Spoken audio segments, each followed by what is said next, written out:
এই বন্ধুরা, আশা করি তোমরা সবাই ভালো আছো। তোমাদের বার্ষিক পরীক্ষা 2024-এর দাখিল ষষ্ঠ শ্রেণীর আকাইদুল ফিকা যে প্রশ্ন আছে সেটি সাজেশন এখন তোমাদেরকে দেবো এই ভিডিওর মধ্যে। তোমরা আশা করি এটি যদি ভালো করে পড়ো ইনশাআল্লাহ তোমাদের শতভাগ কমন থাকবে। আশা করি তোমরা এটি খুব ভালো করে, আমি যে প্রশ্নগুলো তোমাদেরকে দাগায় দেবো তোমরা সবাই চাচ্ছ, এই জন্য তোমাদেরকে সাজেশন নিয়ে আসলাম। তোমাদেরকে যে প্রশ্নগুলো আমি দেখাই দিচ্ছি এই প্রশ্নগুলো ভালো করে পড়ো, আশা করি তোমরা এখান থেকে কমন পাবে। একদম শর্ট থেকে আরও শর্ট। তোমাদের বার্ষিক পরীক্ষার চূড়ান্ত প্রস্তুতি যে গাইড আছে এই গাইডে একবারে শর্ট করে দিয়েছে, সেখান থেকে বেছে বেছে আমি তোমাদের জন্য আবারও আরও শর্ট করে দিয়েছি। আশা করি এতটুকু যদি তোমরা পড়ো ইনশাল্লাহ এখান থেকে কমন পড়বে। সেজন্য তোমাদের বার্ষিক পরীক্ষার প্রস্তুতি যে গাইডটা আছে গাইডটা খোলো, এখনই খোলো এবং এখান থেকে 60 নাম্বার পৃষ্ঠা বাইর করো, যে পৃষ্ঠা নাম্বার 60 এটা বাইর করো। 1 নাম্বার মডেল টেস্ট 60 নাম্বার পৃষ্ঠায় পাবে। 1 নাম্বার মডেল টেস্ট ষষ্ঠ শ্রেণীর আকাইদ ফিকা।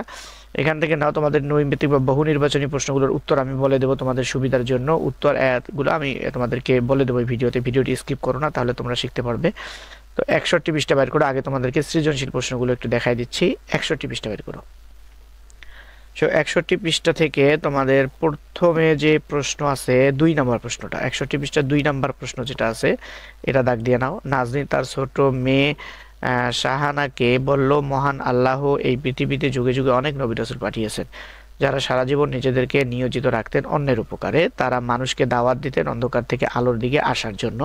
তো এই যে প্রশ্নটা, এখান থেকে তোমাদের প্রশ্ন হচ্ছে নবী শব্দের অর্থ কি, নবী ও রাসূলের মধ্যে মধ্যকার পার্থক্যগুলো কি কি, নাজনীন তার ছোট মেয়েকে বলা ব্যক্তিদের কার্যাবলী ব্যাখ্যা করো, নাজনীনের বক্তব্যের তাৎপর্য বিশ্লেষণ করো। এবং 3 নাম্বারটাও পড়বে তোমরা। রায়হান সাহেব শহরের বাসিন্দা, তিনি তার গ্রাম্য বন্ধু আকরাম সাহেবের বাড়ি বেড়াতে আসেন। একদিন বিকেলবেলা গ্রামে ঘুরতে যেয়ে উভয় একটি বাঁশের সাঁকোতে আরোহণ করেন। এই প্রশ্নটা পড়বা। ক হচ্ছে সর্বপ্রথম কে পুলসিরাত অতিক্রম করবে। খ হচ্ছে পুলসিরাত বলতে কি বোঝো লেখো। গ হচ্ছে উদ্দীপকে বর্ণিত বাঁশের সাঁকোর সাথে আখেরাতে কিসের মিল রয়েছে তার ব্যাখ্যা করো। ঘ হচ্ছে আখেরাতে রায়হান সাহেবের অবস্থায় কারা পড়বে তাদের অবস্থার বিবরণ দাও। তো শিক্ষার্থী বন্ধুরা, এখানে তোমাদের কিন্তু আকাইদ অংশ থেকে যে কোনো 2টি প্রশ্নের উত্তর দিতে হবে। তো আকাইদ অংশ থেকে দেখো, আমি তোমাদের এখানেই 2টা, এই প্রথম মডেল টেস্টেই তোমাদেরকে 2টা আমি চিহ্নিত করে দিলাম। এই 2টা তোমরা ভালো করে পড়বে। আরও 1টা বা 2টা প্রশ্ন আমি তোমাদেরকে দাগায় দেবো। আশা করি এই 2টা পড়লেও ইনশাল্লাহ তোমরা কমন পেয়ে যাবে। তারপরে ফিকা অংশ থেকে যে কোনো 3টি প্রশ্নের উত্তর দিতে হবে। তো এখান থেকে দেখি আমি কয়টা তোমাদেরকে দাগাই দিই। এখান থেকে 4 নাম্বার প্রথম যে প্রশ্নটা আছে এটাই তোমরা পড়বা। স্কুলের শিক্ষক জনাব আকরাম সাহেব একজন নামাজি ব্যক্তি। তিনি দৈনিক 5 ওয়াক্ত সালাত আদায় করেন এবং ইসলামের অন্যান্য অনুশাসন মেনে চলেন। এখান থেকে 1 নাম্বার প্রশ্ন। ক হচ্ছে আসসালাতু খায়রুম মিনান নাওম কখন বলতে হয়। খ হচ্ছে আজানের 3টি বাক্য অর্থ সহ লিখো। গ হচ্ছে ইমাম সাহেবের বক্তব্য থেকে আকরাম সাহেব কি শিক্ষা পেলেন ব্যাখ্যা করো। গ হচ্ছে ইমাম সাহেবের বক্তব্যের গুরুত্ব কোরআন ও হাদিসের আলোকে মূল্যায়ন করো। এবং 5 নাম্বার প্রশ্নটাও তোমরা পড়বে। আব্দুর রহিম একজন ব্যবসায়ী, ছোটবেলা থেকে সে ধার্মিক ও ধর্মের প্রতি অনুরাগী। তার প্রতিবেশী আব্দুল জলিল একজন উচ্চশিক্ষিত, ধর্মের প্রতি উদাসীন। এই উদ্দীপকের আলোকে প্রশ্ন হচ্ছে হাইয়া আলা সালা অর্থ কি। আজানের জবাব যার ফজিলত বর্ণনা করো। গ হচ্ছে আব্দুর রহিমের কাজটি কেমন হয়েছে ব্যাখ্যা করো। গ হচ্ছে আব্দুল জলিলের কাজের যথার্থতা মূল্যায়ন করো। তো শিক্ষার্থী বন্ধু, তোমাদের ফিকা থেকে এখানে 2টা দাগাই দিলাম। দেখো এইদিকে আরেকটি দাগাই দিচ্ছি। একটি মডেল থেকে আমি তোমাদেরকে যে প্রশ্নগুলো দিচ্ছি তোমরা তো হবে না, আশ্চর্য হবে না যেগুলো কমন আসবে কিনা। তোমরা পড়বে, দেখবে পরীক্ষার মধ্যে কমন আসছে, এগুলো ইম্পর্টেন্ট, অনেক ইম্পর্টেন্ট।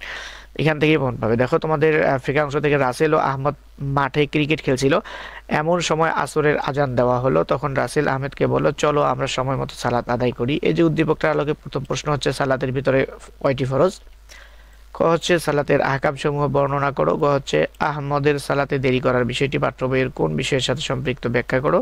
গ হচ্ছে রাসেলের কথাটি শরীয়তের আলোকে বিশ্লেষণ করো। আচ্ছা, 3টা তোমাদেরকে এখানে দাগাই দিছি। দেখো তারপরে তোমাদের আরো একটি প্রশ্ন আমি তোমাদেরকে দাগাই দিচ্ছি। এখান থেকে 4টা দাগাই দিলাম।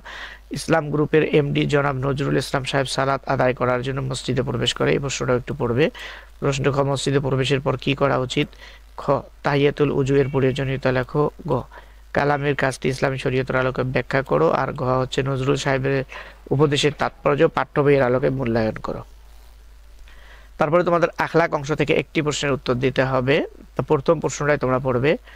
রমিজ মিয়া শহরে ব্যবসা করে, কোটি কোটি টাকার মালিক সে। তার অসহায় এক দরিদ্র ভাই গ্রামে খুব কষ্টে দিনাতিপাত করে, কিন্তু সে তার কোনো খোঁজখবর নেয় না। উদ্দীপকের আলোকে প্রশ্ন হচ্ছে কয়টি অভ্যাস মানুষকে ধ্বংস করে। খ পিতামাতার অবাধ্য হওয়া বলতে কি বোঝায়। গ গ রমিজ মিয়ার কাজটি ইসলামের দৃষ্টিতে ব্যাখ্যা করো, আর ঘ হচ্ছে আকরামের পরামর্শটি মূল্যায়ন করো। শিক্ষার্থী বন্ধুরা দেখো, একটা মডেল থেকে তোমাদের আমি 1 নাম্বার মডেল থেকে অর্থাৎ 61 পৃষ্ঠা থেকে 1 নাম্বার মডেল থেকে সৃজনশীল প্রশ্নগুলো সব দাগায় দিলাম। তোমাদের দেখো আকাইদ অংশ থেকে তোমাদেরকে দুইটা প্রশ্ন দাগায় দিয়েছি, দুইটা চাইছে, দুইটাই দাগায় দিয়েছি। তারপরে ফিকা অংশ থেকে 3টা প্রশ্ন চাইছে, আমি তোমাদেরকে দেখো চারটা দাগায় দিয়েছি, 3টা চাইছে 4টা দাগায় দিয়েছি, 4টার মধ্যে তোমরা 3টা কমন পাবে ইনশাল্লাহ। আখলাক অংশ থেকে একটা দাগায় দিয়েছি দেখো। আর এখান থেকে লাস্টে দেখো 11 নম্বরে তোমাদের 10-এর আনসার, অর্থসহ মাজনুন দোয়া মুখস্থ লেখো একটি, মসজিদে প্রবেশের দোয়া, পিতামাতার দোয়া, দুইটার যে কোনো একটা তোমরা পড়বা, দুইটার যে কোনো একটা পড়বা, 10-এর জন্য তোমরা পেয়ে যাবে সেটা, দুইটার যে কোনো একটা পড়বা, যেটা ভালো লাগে তোমাদের, যেটা সহজ মনে করো তোমরা সেটাই পড়বা, দুইটার থেকে একটা অবশ্যই অবশ্যই আসবে। আচ্ছা, তারপরে দেখো 64 পৃষ্ঠায় তোমাদের অতিরিক্ত আরেকটু দাগায় দেই, এখানে মডেল টেস্ট 3 নাম্বার মডেল, আর এগুলোর উত্তর তো বলেই দিতে চাইছি তোমাদেরকে, যেহেতু আমি অবশ্যই বলে দেব। এখান থেকে দেখো আরেকটা, তারপরে 65 পৃষ্ঠা দেখো, 65 পৃষ্ঠার থেকে 3 নাম্বার প্রশ্নটা দেখো, আকাইদ অংশের 3 নাম্বার প্রশ্ন। আব্বাস সাহেব একজন কৃষক, সে বেশি লেখাপড়া করেনি, এই প্রশ্নের আলোকে ক হলো জান্নাত অর্থ কি, পুলসিরাতের বর্ণনা দাও, আব্বাস সাহেব এই মতের উপর মৃত্যুবরণ করলে তার অবস্থা কি হবে, ক হচ্ছে ইমাম সাহেবের আলোচনার যথার্থ মূল্যায়ন করো। আর এখান থেকে তোমাদের আরো একটি প্রশ্ন দিচ্ছি আখলাক অংশ থেকে, আরো একটি প্রশ্ন দিচ্ছি, এই প্রশ্নটা পড়বা 9 নাম্বার। রমিজ মিয়া শহরে ব্যবসা করে, কোটি কোটি টাকার মালিক সে, এটার আলোকে ক হচ্ছে কয়টি অভ্যাস মানুষকে ধ্বংস করে, খ পিতা মাতার অবাধ্য হওয়া বলতে কি বোঝায়, গ রমিজ মিয়ার কাজটি ইসলামের দৃষ্টিতে ব্যাখ্যা করো, ঘ হচ্ছে আকরামের পরামর্শটি মূল্যায়ন করো। শিক্ষার্থী বন্ধু, এই যে প্রশ্নগুলো তোমাদেরকে দেখাই দিলাম সৃজনশীল, এগুলো ভালো করে পড়বা। আর তোমাদেরকে যেহেতু আমি নৈবেত্তিক বলে দিতে চাইছি, সেহেতু নৈবেত্তিকগুলো তোমরা কাগজ কলম নাও, দাগ দিয়ে নাও, অথবা কাগজ কলম নিয়ে লিখে ফেলো। আশা করি তোমাদেরকে যেগুলো দেব এগুলো তোমরা খুব ভালোভাবে পড়বা, উত্তর সহ তোমাদেরকে বলে দিচ্ছি তোমাদের সুবিধার জন্য। 1 নাম্বার প্রশ্ন দেখো, ওয়াদা ভঙ্গ করা কিসের আলামত, এটা হচ্ছে খ মুনাফিকের আলামত। তারপরে রিসালাতের প্রতি ঈমান আনার হুকুম কি, রিসালাতের প্রতি ঈমান আনার হুকুম কি, ফরজ। সহিফার সংখ্যা কত, সহিফার সংখ্যা হচ্ছে 100টি। দোয়ার আদব কোনটি বলে তুমি মনে করো, দোয়ার আদব কোনটি বলে তুমি মনে করো, এটি হচ্ছে হাত উঠিয়ে দোয়া করা। নিচের অনুচ্ছেদটি পড়ে 4-5 নাম্বার প্রশ্নের উত্তর। আব্দুর রহিম মহানবী সাল্লাল্লাহু আলাইহি ওয়াসাল্লামকে খুবই ভালোবাসে কিন্তু তার প্রতি দরুদ পড়ে না, আব্দুর রহিমের ভালোবাসা কেমন হবে, 5 নাম্বার, আব্দুর রহিমের ভালোবাসা কেমন হবে, ত্রুটিপূর্ণ। 6, এক্ষেত্রে আব্দুর রহিমের উচিত হবে রাসূল সাল্লাল্লাহু আলাইহি ওয়াসাল্লামের প্রতি দরুদ পড়া, তাকে আরো ভালোবাসা, দরুদ না পড়া। 6, এটার সঠিক উত্তর হলো ক, রাসূল সাল্লাল্লাহু আলাইহি ওয়াসাল্লামের প্রতি দরুদ পড়া। 7, আজানের দোয়া পাঠকারীর জন্য রাসূল সাল্লাল্লাহু আলাইহি ওয়াসাল্লামের শাফায়াতের হুকুম কি, ফরজ, ওয়াজিব, সুন্নাত, মুস্তাহাব। 7 নাম্বারের সঠিক উত্তর হচ্ছে খ, ওয়াজিব। ইমানের পর বিকৃত নামকরণ কি, ইমানের পর বিকৃত নামকরণ কি, 8 নাম্বারের সঠিক উত্তর হলো ফাসেকি, গ। প্রথমে আল্লাহু আকবার কয়বার বলতে হয়, প্রথমে আল্লাহু আকবার কয়বার বলতে হয়, এটা 4বার, কে না জানে, 4বার। মুহাম্মদ সাল্লাল্লাহু আলাইহি ওয়াসাল্লামের শান ও মানে সামান্য আঘাত করা কুফর, শিরক, ফিসক, জুলুম। 10 নাম্বারের সঠিক উত্তর হলো ক, কুফর।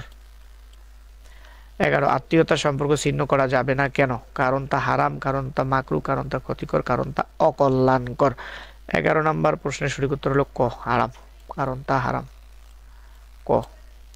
12 নাম্বার, সওয়ামের বিধান কখন থেকে চলে আসছে, 12 নাম্বার, সওয়ামের বিধান কখন থেকে চলে আসছে, হযরত আদম সাল্লামের সময় থেকে, ক নাম্বার, হযরত আদম আলাইহিস সালামের সময় থেকে। 13 নাম্বার দেখো, নিয়ত অর্থ কি, নিয়ত অর্থ কি, হুকুম। 13 নাম্বার প্রশ্নের উত্তর আকাইদ ফিকার। 13 নাম্বার গ, মনের সংকল্প, মনের সংকল্প। তারপরে দেখো 14 নাম্বার,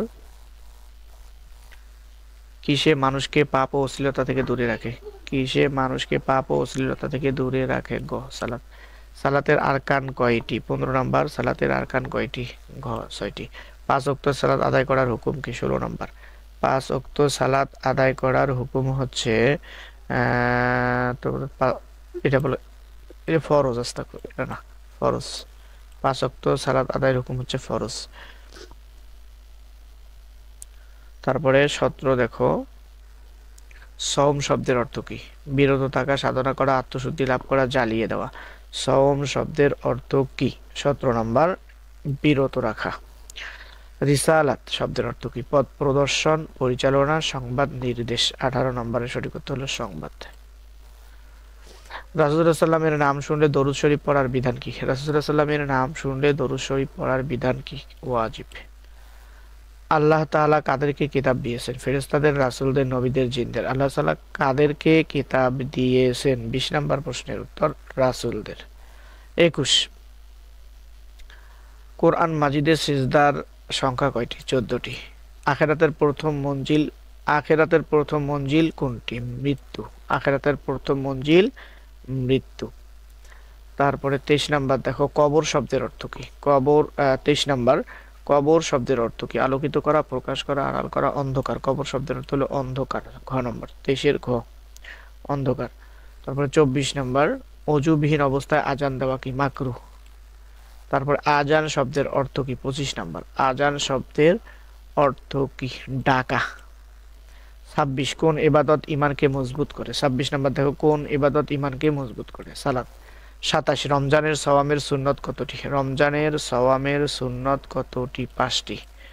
তার কাবির শব্দের অর্থ কি? 28 নাম্বার, আল কাবির শব্দের অর্থ কি? কাবর অর্থ অহংকার। তারপরে দেখো 28, 29 হচ্ছে মুনাফিকের আলামত হচ্ছে মিথ্যা বলা, ওয়াদা ভঙ্গ করা, আমানতের খেয়ানত করা।